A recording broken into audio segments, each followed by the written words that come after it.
열왕기상 7장 40절부터 47절까지 말씀입니다. 제가 봉독하겠습니다. 히람이 또 물두멍과 부삽과 대접들을 만들었더라. 이와 같이 히람이 솔로몬 왕을 위하여 여호와의 전에 모든 일을 마쳤으니 곧 기둥둘과 그 기둥 꼭대기에 공 같은 머리둘과 또 기둥 꼭대기에 공 같은 머리를 가리는 그물들과 또 그 그물들을 위하여 만든 바 매 그물에 두 줄씩으로 기둥 위에 공 같은 두 머리를 가리게 한 석류 400개와 또 10개의 받침수레와 받침수레 위에 10개의 물두멍과 한 바다와 그 바다 아래에 소 12마리와 솥과 부삽과 대접들이라. 히람이 솔로몬 왕을 위하여 여호와의 성전에 이 모든 그릇을 빛난 노수로 만드니라. 왕이 유단 평지에서 숫꽃과 사르단 사이에 찾은 흙에 그것들을 부어내었더라. 기구가 심히 많으므로 솔로몬이 다 달아보지 아니하고 두었으니 그 논 무게를 능히 측량할 수 없었더라. 아멘. 오늘 우리가 주를 위하여 사는 삶이라는 제목을 가지고 함께 말씀을 나누기 원합니다. 오늘 말씀은 히람이 이 성전의 모든 일을 마쳤다 하는 말로 시작을 하고 있습니다. 자, 40절 말씀 제가 읽겠습니다. 히람이 또 물두멍과 부삽과 대접들을 만들었더라. 이와 같이 히람이 솔로몬 왕을 위하여 여호와의 전에 모든 일을 마쳤으니, 이제 공식적으로 성전의 모든 이 건축이 완료되고 마치는 장면을 볼 수가 있습니다. 성전에 큰 뼈대도 만들고 안에 있는 모든 내장재들도 다 포장을 하고 그 안에 필요한 모든 기구들도 만들면서 이제 성전의 모든 건축이 끝나는 장면입니다. 성전의 모든 일을 마치면서 솔로몬 왕의 지금 이름과 함께 누가 등장하고 있습니까? 이 히람의 이름이 다시 언급이 되고 있습니다. 이 히람이라는 사람이 이 성전 건축에 지대한 이제 공헌을 했는데 그가 얼마나 많은 일을 했는지 이 성경이 다 세세하게 기록을 하고 있습니다. 그런데 지금 이 히람의 이름이 지금 처음 나오는 것이 아닙니다.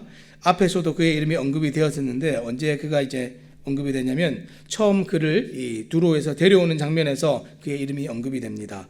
열왕기상 7장 13절에서 14절 말씀 제가 한번 읽어보겠습니다.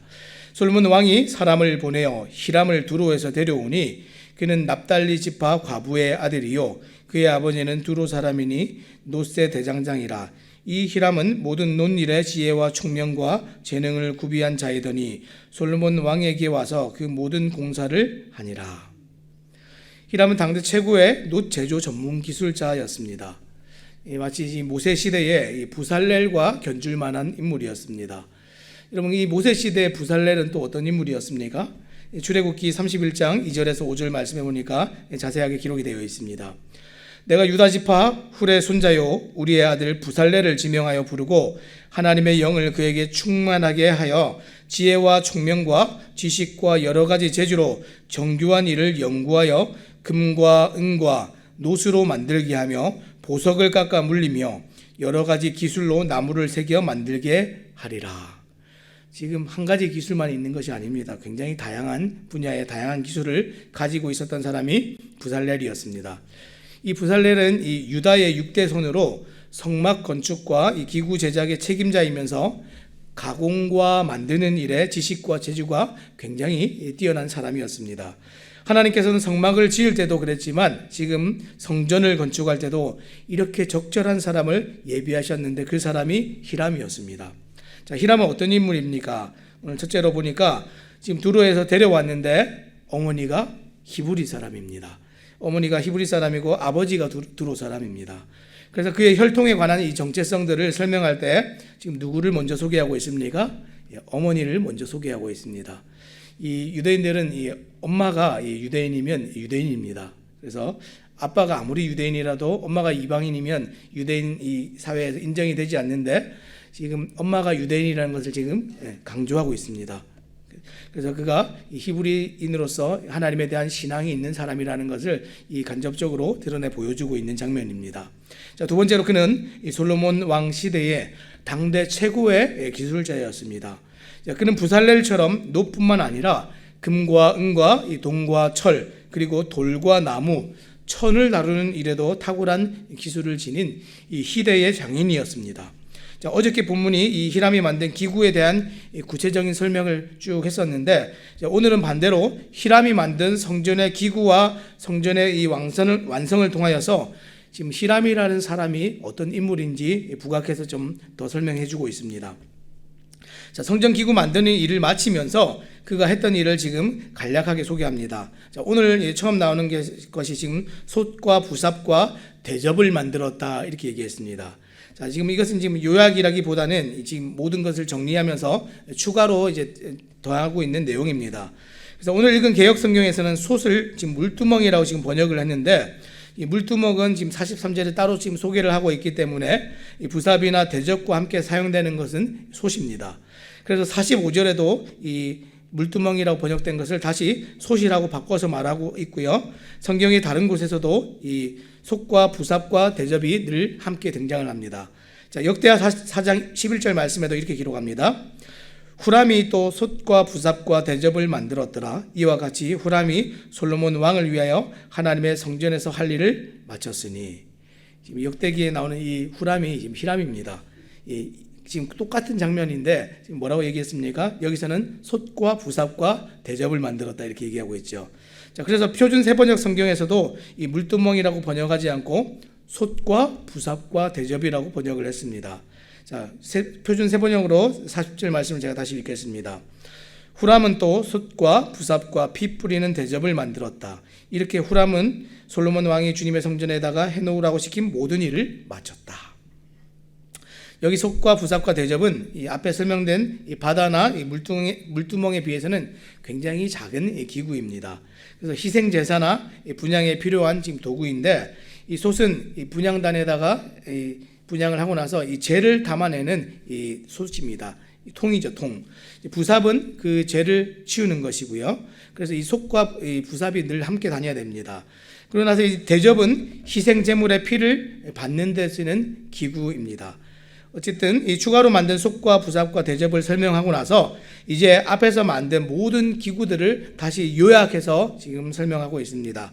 그래서 이제 41절 이후로 나오는 장면들은 이 앞에서 다 만들어 놓았던 것들을 다시 한번 얘기하고 있는 장면입니다. 자, 41절에서 41절에는 이 성전의 기둥을 만들었던 것을 다시 설명하고, 43절에서는 물두멍을 만들었고, 44절은 바다를 만들었고, 그리고 45절 마지막에 오늘 추가된 이 솥과 부삽과 대접을 다시 설명을 하고 있습니다. 자, 그리고 이제 45절에서도 이 40절에서 언급한 것과 같이 히람이 솔로몬 왕의 명을 받들어 자신의 책무를 다했음을 공식적으로 선언을 하고 있습니다. 자, 45절 말씀 제가 읽어보겠습니다. 솥과 부삽과 대접들이라. 히람이 솔로몬 왕을 위하여 여호와의 성전에 이 모든 그릇을 빛난 옷으로 만드니라. 지금 이 히람이 다 만들었다 이렇게 공식적으로 얘기하지요. 솔로몬 왕이 또 그것을 지시했다 이렇게 얘기합니다. 자, 여기서 주목하여 볼 것이 있는데요. 자, 이렇게 모든 것을 만들 때 모든 그릇을, 이 기구들을 지금 빛난 놋으로 만들었다 이렇게 기록을 하고 있습니다. 이 출애굽기 27장 3절에 보니까 번제단에 속한 모든 그릇은 다 놋으로 만들도록 그렇게 규정을 하고 있습니다.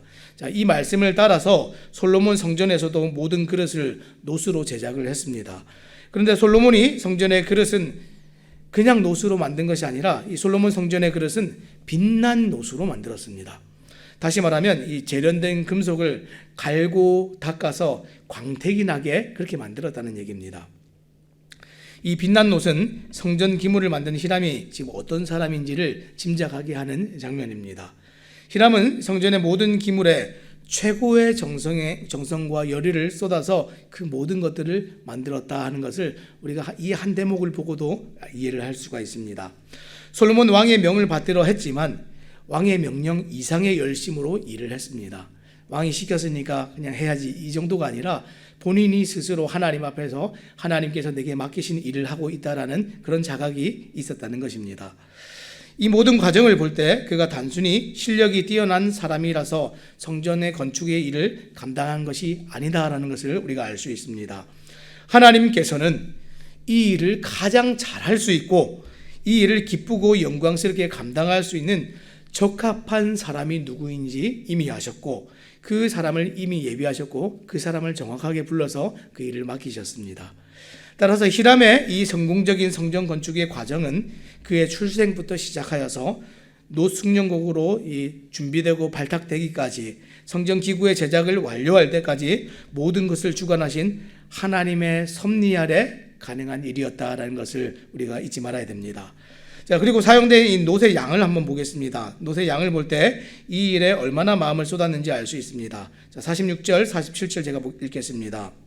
왕이 유단 평지에서 숫꽃과 사르단 사이에 차진 흙에 그것들을 부어내었더라. 기구가 심히 많으므로 솔로몬이 다 달아보지 아니하고 두었으니 그 놋 무게를 능히 측량할 수 없었더라. 지금 성전 안에 만들어진 놋 기구들은 이 솔로몬이 그 무게를 잴 수 없을 정도로 놋이 많이 사용되었습니다. 이렇게나 많은 놋이 지금 어디에서 왔습니까? 오늘 말씀해 보니까 요단 평지에서 숲꽃과 사르단 사이에서 이렇게 왔다 이렇게 되어 있습니다. 자, 이것은 지금 우리가 잘 알고 있는 이제 야복 강가입니다. 자, 근데 이곳이 지금 이 예루살렘이 성전이 건축되는 곳과 굉장히 멀리 떨어진 곳입니다. 가까운 곳이 아닙니다. 그런데 그곳에서 이 모든 것들을 만들어서 가지고 오는 겁니다. 지금 이 지방은 지금 찰진 흙이 많았다 이렇게 얘기했는데 이 주물을 만들기 위해서는 흙이 필요합니다. 흙을 잘 다져가지고 그것을 구워가지고 그 속에 틀을 만들어서 거기다 이제 그 쇳물을 이제 부어서 만드는 것인데 지금 그곳에 좋은 흙이 많았습니다. 그리고 이 숯을 만들 수 있는, 불을 피울 수 있는 또 좋은 나무가 많이 있어서 이곳에서 일을 해서 좋은 것들을 가지고 옵니다. 그런데 그렇게 먼 곳에서 여기까지 그 많은 무게의 놋을 가지고 온다는 것 아무나 할 수 있는 것이 아니죠. 이 일을 위해서 오늘 성경에 기록되어 있지는 않지만 많은 사람들이 수고했음을 우리가 짐작해 볼 수가 있습니다. 히람이라는 사람은 대표적으로 이렇게 성경에 기록되어서 영광을 입고 하나님께서 그에게 모든 것을 맡겨서 잘했다 이런 칭찬이라도 듣는데 이 흙을 파는 사람도 있었을 거 아닙니까? 흙을 파는 사람은 여기 나오지도 않습니다. 그 놋을 많은 무게의 잴 수도 없는 많은 무게의 놋을 운반하는 사람도 있지 않았겠습니까? 이 성전을 건축하는 일에 이름 없이 빛도 없이 하나님 앞에서 기쁨으로 수고했던 많은 사람이 있었다는 것을 이 한 절의 문장을 통해서 우리가 또 이해해 볼 수가 있습니다. 어찌됐든 그렇게나 많은 잴 수도 없는 놋을 지금 가지고 와서 성전의 모든 기구들을 배치를 했습니다. 그런데 지금 놋은 이 고대 사회에서 생활에 필요한 물건을 만드는 중요한 재료였는데 그런데 그런 놋을 이토록 대량으로 성전을 위해 썼다는 것은 지금 성전 건축에 들인 정성과 열정이 그만큼 대단했다 하는 것을 알 수가 있습니다. 솔로몬 왕만 대단했던 것이 아니라 이 백성들도 솔로몬 왕만큼 기쁨으로 이 일에 함께 참여했다는 것을 우리가 생각해 볼 수 있습니다. 사랑하는 여러분, 히람은 지금 7년 동안 주님께서 보여주신 식양대로 성전의 기구를 지금 다 만들어냈습니다. 이 당대 최고의 기술자가 돈을 벌거나 성공을 하거나 다른 곳에 가서 어떤 일을 하려고 치면 다른 것도 할 수 있었겠죠. 근데 7년이나 성전 건축하는 일에 매달려서 그 일을 한다 하는 것, 그가 하나님을 정말 믿는 믿음과 신앙이 없으면 불가능한 일입니다. 자, 그리고 이 히람의 전문성과 헌신으로 성전의 모든 것이 지금 구비가 되었고 이제 성전에서 제사장들이 제사를 드릴 수 있게 되었습니다. 하지만 히람이 당대 뛰어난 사람이라서 이런 일이 가능했던 것이 절대로 아니다 하는 것 기억하시기 바랍니다. 하나님께서 히람에게 이런 지혜와 재능을 주셨고 또 준비시키셨기 때문에 이런 일들이 가능했습니다. 또 히람은 하나님께서 자신에게 이 영광스러운 일을 맡기셨다 하는 것을 분명히 알았고 그리고 자신에게 모든 지혜와 능력을 주신 분이 하나님이라는 그 사실도 잘 알고 있었습니다. 그렇지 않으면 이 오랜 시간 동안 이 일을 기쁨으로 이렇게 감당할 수가 없겠죠. 그래서 그는 7년의 시간을 기쁨으로 성전 건축에 쏟았습니다. 사랑하는 여러분, 오늘 여러분은 여러분들에게 허락하신 모든 물질과 재능과 또 시간과 그 외에 나에게 주신 풍성한 것들을 누구를 위해서 사용하고 계십니까? 하나님을 알지 못하는 대다수의 사람들은 이 모든 것들을 자기를 위해서 사용하고 살아갑니다. 하나님의 뜻과 영광을 위해 사랑하는 지체와 교회를 섬기는 일을 위해 오늘 여러분들은 지금 내가 가진 것들을 잘 사용하고 계십니까? 하나님께서는 우리를 부르실 때에 분명한 뜻과 목적이 있으셨습니다. 지금 오늘 히람을 부르실 때 하나님이 목적이 있으셨지요. 오늘도 마찬가지로 한 사람 한 사람들을 하나님께서 지명하여 부르실 때는 특별한 목적이 있으십니다. 오늘 여러분들이 소유한 가정과 직장과 부와 건강과 또 지혜와 능력은 그 모든 주인이 하나님이십니다. 내가 주인이 아닙니다. 하나님께서 주셔서 우리가 오늘 누리고 사용하고 살아가고 있습니다. 그 하나님께서 하나님의 나라와 그 일에 우리를 부르시고 사용하실 때 저와 여러분은 어떻게 하시겠습니까? 하나님께서 오늘 나에게 모든 풍성한 것들을 제공하시면서 그것을 사용하기 원하시는데 어떻게 사용하시겠습니까? 하나님 나라를 위해서 그 일을 다 사용하시기 바랍니다. 주인이 찾으실 때 우리는 어떻게 드려야겠습니까? 아깝게 드려야겠습니까? 주인이 우리에게 무언가를 요구하고 찾으실 때는 우리는 기쁨으로 그것을 내어드려야 됩니다. 이것이 하나님의 주권을 알고 인정하는 것입니다. 겸손이 무엇입니까? 겸손은 다른 것이 아니라 주권을 인정하는 것입니다. 하나님의 주권 아래서 나의 위치와 자리를 찾아가는 것이 진짜 겸손입니다. 여러분, 우리가 회개함으로 정말 뒤돌아서서 이 죄에 대하여 살던 우리가 하나님께 대하여 살아가는데 이 회개의 삶이란 주인이 계신 것을 깨닫는 것이 진짜 회개의 삶입니다. 하나님께서는 오늘 내가 가진 것이 아니라 내가 가진 모든 것을 나에게 달라 이렇게 얘기하는 것이 아니라 오늘 우리에게 요구하신 것은 나를 원하십니다. 하나님께 나를 기꺼이 내어드리시며 그런 삶을 살아가시기 바랍니다. 그래서 로마서 14장 7절에서 8절 말씀은 뭐라고 얘기합니까? 우리 중에 누구든지 자기를 위하여 사는 자가 없고 자기를 위하여 죽는 자도 없도다. 우리가 살아도 주를 위하여 살고 죽어도 주를 위하여 죽나니 그 놈으로 사나 죽으나 우리가 주의 것이로다. 우리가 구원받은 사람들은 다 이렇게 살아갑니다. 주인이 있어서, 주인이 바뀌어서 우리 하나님께서 영원한 주인이 되셔서 무엇을 하든지 살든지 죽든지 주를 위하여 살아갑니다. 여러분, 우리가 주를 위하여 사는 삶 살고 싶지 않으십니까? 오늘 말씀을 맺겠습니다. 오늘 성전의 모든 기구를 만든 히람은 자신이 태생적으로 가진 재능의 주인이 하나님이심을 알았습니다. 우리도 우리의 삶의 가장 작은 것까지도 하나님께서 주인이심을 우리가 잊지 말아야 됩니다. 어저께 놋은 거룩함을 상징하는 재료라고 우리가 그렇게 얘기를 했었는데, 그래서 성전의 제사를 위한 기구들이 다 놋이었습니다. 자, 그리고 오늘 다루지는 않았지만 이 성소와 지성소의 기구들은 다 금으로 만들었습니다. 지금 놋이나 금은 지금 무엇을 상징합니까? 이 거룩한 것을 상징하고 있는데 하나님이 임재하는 그곳이 거룩하기 때문에 그렇습니다. 성전의 건축과 기구에 사용된 재료를 통하여서 하나님의 거룩하고 영광스러움을 보여주었다면 우리는 오늘 성전된 우리의 몸과 이 교회를 세워갈 때에 어떠한 재료로 하나님의 임재와 영광스러움을 보이시겠습니까? 이 신약교회를 세워가는 이 시대는 주님께서 임재하시고 내주하시는 우리의 몸이 성전이고 그 주권을 인정하고 살아갈 때 우리가 이 성전을 성전되게 하는 것은 우리의 경건입니다. 여러분, 경건이 무엇입니까? 이 성전을 지어가는 이 재료로서의 이 경건은 죄에서 멀리 떠난 경건입니다. 우리가 우리의 몸된 성전을 거룩하고 경건하게 깨끗하게 우리가 영광스러움을 드러내는 방법들은 죄에서 멀어지는 것입니다. 오늘 하루를 우리가 살아가실 때에 정말 하나님의 주권을 인정하고 살아가실 때에 주를 위하여 살아가실 때에 죄에서 멀리 떠난 그 경건 가운데 살아가시는 여러분들 되시길 바랍니다.